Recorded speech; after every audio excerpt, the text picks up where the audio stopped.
नमस्कार, आपण पाहत आहात पुणे लाईव्ह न्यूज. पाहुयात आज दिवसभरातील ठळक घडामोडी.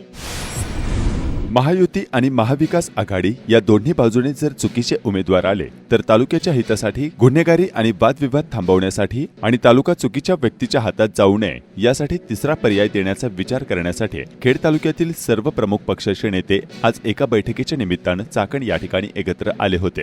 खेड आळंदी विधानसभेच्या उमेदवारीच्या संदर्भात गांभीर्याने यावेळी चर्चा झाल्याचे समजते. यावेळी शिवसेना शिंदे गट जिल्हाप्रमुख भगवान पोखरकर, शिवसेना उद्धव बाळासाहेब ठाकरे जिल्हाप्रमुख अशोक खांडेभराड, भाजपचे जिल्हाध्यक्ष शरद बुट्टे पाटील, मनसेचे जिल्हाध्यक्ष समीर थिगळे, माजी जिल्हा परिषद सदस्य अनिल बाबा राक्षे, युवा नेते सुधीर मुंगसे, माजी सभापती रामदास ठाकूर, शिवसेनेचे जिल्हा परिषद सदस्य बाबाजी काळे, निवडणूक समन्वयक माजी उपसभापती अमोल पवार, शिवसेना शिंदे गटाचे तालुका प्रमुख राजू जवळेकर, प्रदूषण मंडळाचे सदस्य नितीन गोरे, अक्षय जाधव, संजय घनवट, बाजार समितीचे संचालक अनुराग जैद, सागर मुर्हे, विशाल पोतले यांसह विविध पक्षाचे अनेक पदाधिकारी उपस्थित असल्याचे फोटो समाज माध्यमांत व्हायरल झाले आहेत.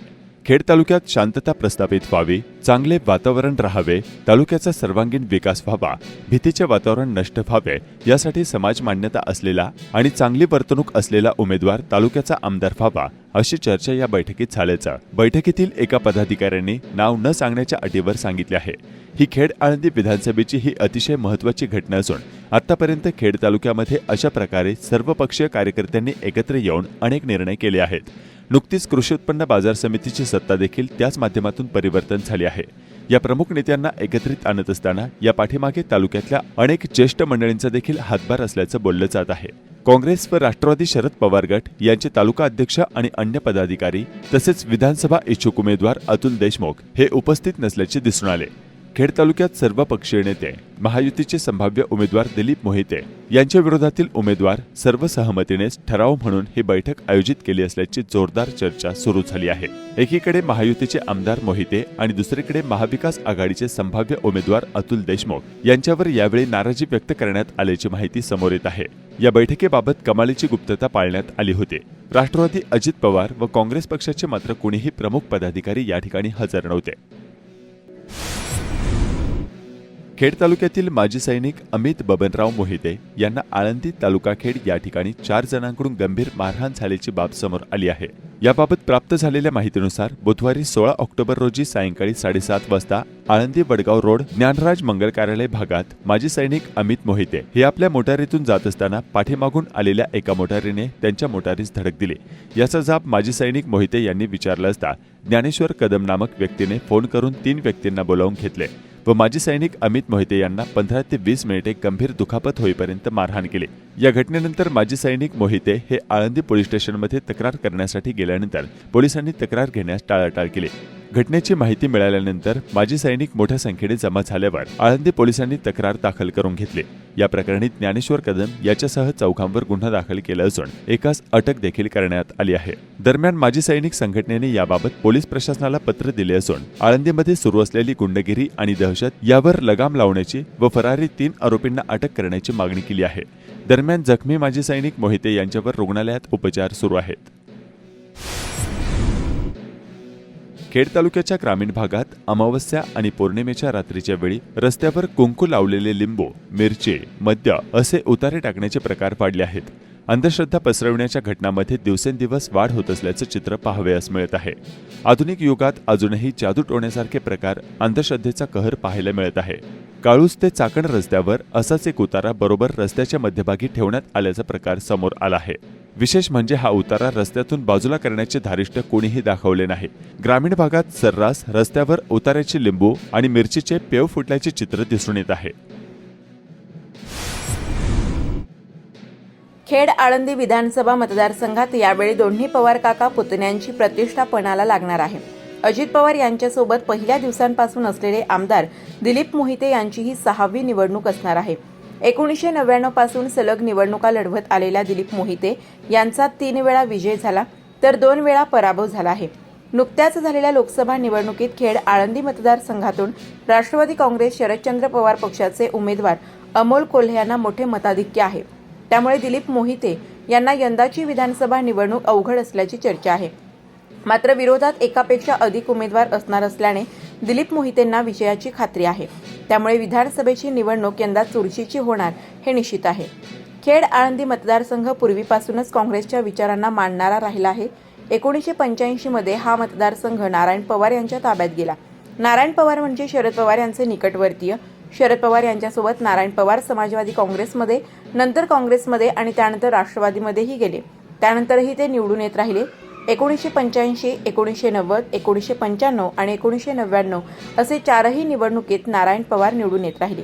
नव्या शतकाच्या उंबरठ्यावर संघर्षमय वातावरणात शिवसेनेच्या दिलीप मोहिते यांनी तालुक्याच्या राजकारणात एंट्री केली. 1999ची विधानसभा निवडणूक ते लढले, पण त्यांचा पराभव झाला. त्यानंतर 2004 मध्ये त्यांनी राष्ट्रवादीकडून निवडणूक लढवली.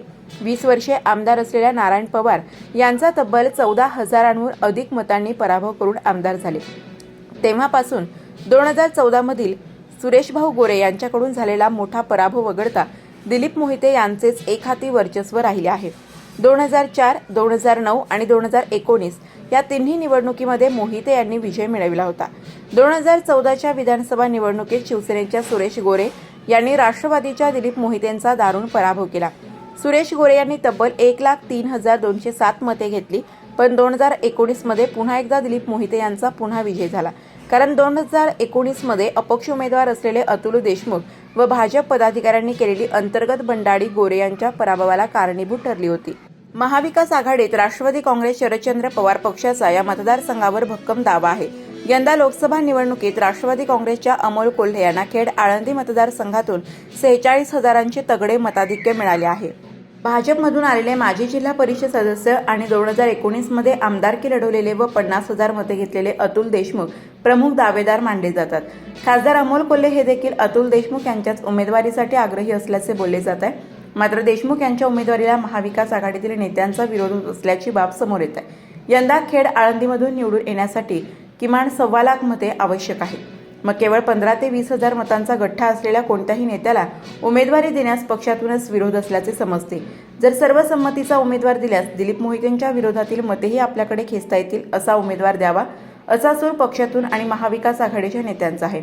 यातूनच शरदचंद्र पवार पक्षाकडून सुधीर मुंगसे यांचे नाव पुढे येत आहे.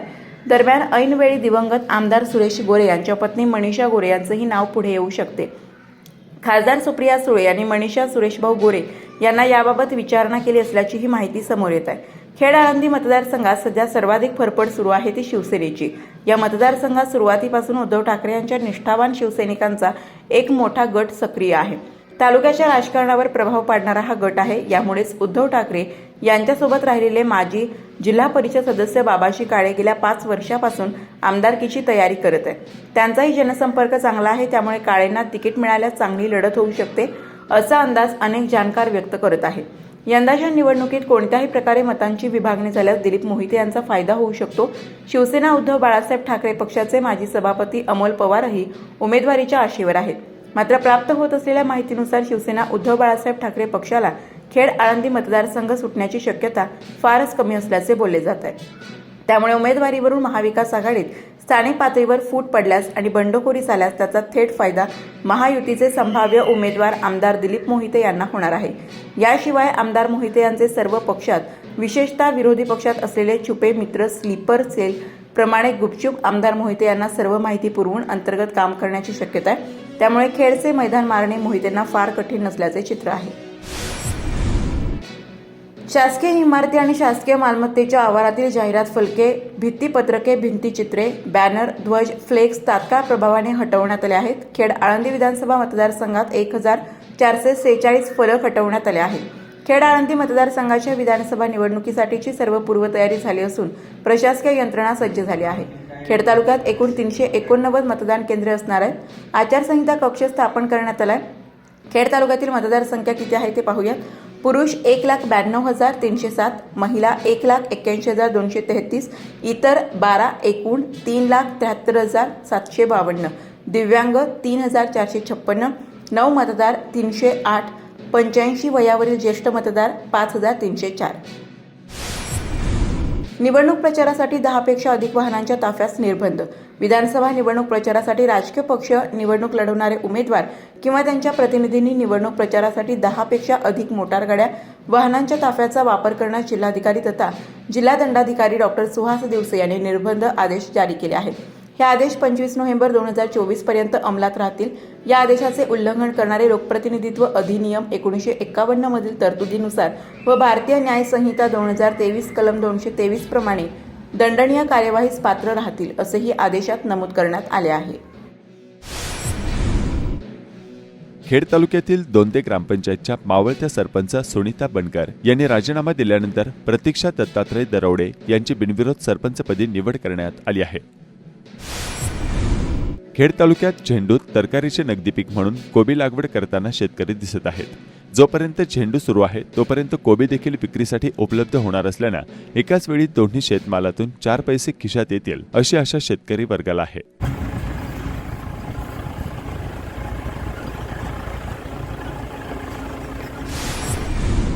पाईट ग्रामपंचायत हद्दीत कचरा व्यवस्थापन जागा नाही, त्यामुळे गावाच्या बाहेरील ओढ्याच्या व बैलगाडा घाटाजवळ मोठ्या प्रमाणावर कापलेले केस, कचरा अशा गोष्टी टाकण्यात येत आहेत.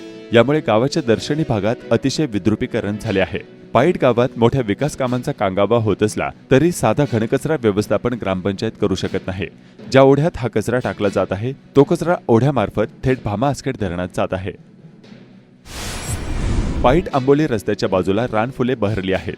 या भागातून जाताना हे फुले मन प्रसन्न करतात. खेड तालुक्यात विविध रानफुले आढळून येत असून याचे जतन व संवर्धन करण्यासाठी वन विभाग मात्र उदासीन आहे. कास पठारप्रमाणे खेड तालुक्यातील वन विभागाची गवताची राणे आणि रानफुले बी टाकून विकसित करता येऊ शकतात. मात्र प्रशासकीय व राजकीय उदासीनता हे करू शकेल असे चित्र सध्या तरी दिसत नाही.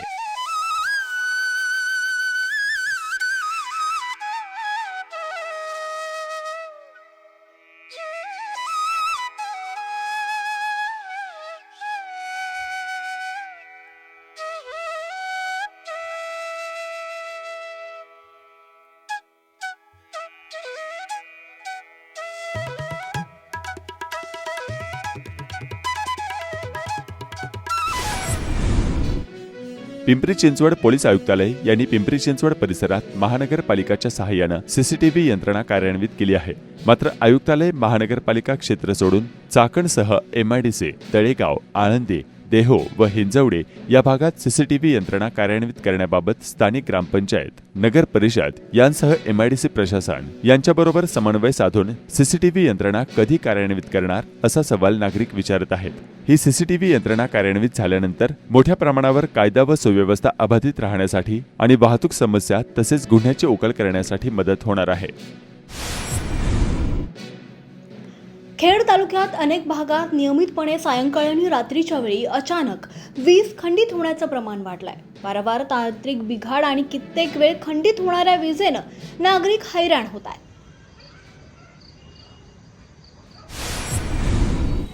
शुक्रवारी 18 ऑक्टोबर 2024 रोजी दुपारपासून पुणे नाशिक महामार्ग आणि तळेगाव चाकण ते शुक्रापूर रस्त्यावर मोठ्या प्रमाणावर वाहतूक कोंडी झाली होती आणि हे चौक पार करण्यासाठी नागरिकांना तब्बल अर्धा तास वाट पाहण्याची वेळ आल्याचं प्रवाशांनी सांगितलं. चाकण MIDC आणि मुंबई ते मराठवाड्याची सर्वाधिक अवजड वाहतूक होत असलेला चाकण ते शिक्रापूर दरम्यान शेल पिंपळगाव येथील 50 वर्षांहून अधिक काळातील जुना पूल धोकादायक झालाय. या रस्त्यावर खूप मोठ्या प्रमाणावर अवजड वाहतूक होते, त्यामुळे येथील प्रवास अपघातांना निमंत्रण ठरतोय. चाकण ते शिक्रापूर दरम्यानच्या 28 किलोमीटर अंतराच्या रस्त्याचं काम मागील अनेक वर्ष लाल फितीत अडकलेलं आहे. नुसत्या घोषणा होत असल्या तरी जागेवर मात्र काहीही काम होत नसल्याची प्रवासी आणि स्थानिक नागरिकांची भावना आहे. खेड तालुका सहकारी खरेदी विक्री संघ कार्यालयात नाफेड अंतर्गत शासकीय आधारभूत किमती योजनेअंतर्गत हंगाम 2024-25 मध्ये नाफेड मार्फत खरेदीसाठी नाव नोंदणी सुरू झाली आहे, अशी माहिती संघाचे उपाध्यक्ष नामदेव कलवडे यांनी दिली. शासनाने सोयाबीनचा हमीभाव 4,892 रुपये, मूग 8,682 रुपये आणि उडीद 7,400 रुपये प्रति क्विंटल जाहीर केला आहे. शेतकऱ्यांना योग्य बाजारभाव मिळण्यासाठी खरेदी विक्री संघाने सुरू केले आहे. यासाठी शेतकरी बांधवांनी आवश्यक कागदपत्रे संघाच्या कार्यालयात जमा करण्याचे आवाहन कार्यकारी संचालक प्रतापराव टाकळकर यांनी केले आहे. अंतरवाली सराटी या ठिकाणी मराठा समाजातील इच्छुक उमेदवारांची बैठक पार पडली.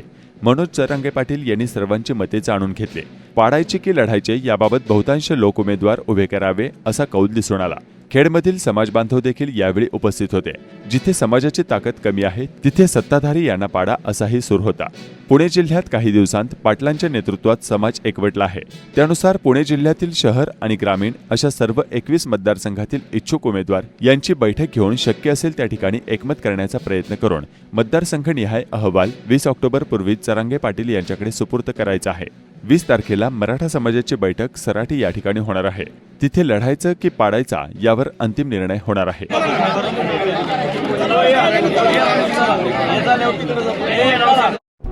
नमस्कार, आपण पाहत आहात पुणे लाईव्ह न्यूज.